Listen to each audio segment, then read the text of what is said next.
আরশে উঠলাম, আরশের খুঁটির ভিতরে লেখা দেখলাম লা ইলাহা ইল্লাল্লাহু মুহাম্মাদুর রাসূলুল্লাহ। আমি আরশের খুঁটিতে এই নাম লেখা দেখা পেয়ে তারপরে আমি এই মুহাম্মাদুর রাসূলুল্লাহ এই নামের দোহাই দিয়ে আমি আপনার কাছে ক্ষমা চেয়েছি। তখন আল্লাহ বলছেন, আদম তুমি সত্য কথা বলেছ, তুমি ঠিকই বলেছ। লাউলা কালামা খালাকতুল আফলাক, আমি আমার নবীকে না পাঠাইলে, আমি আমার নবীকে না বানাইলে আসমান জমিন কিছু বানাইতাম।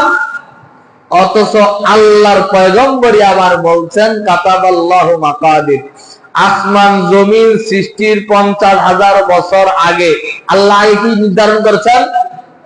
তকদির নির্ধারণ করে রেখেছেন, কখন কে আসবে না আসবে নির্ধারণ করে রেখেছেন। তাহলে আল্লাহর পয়গম্বরের ব্যাপারে কিভাবে জাল হাদিস বানানো হয় বুঝছেন তো?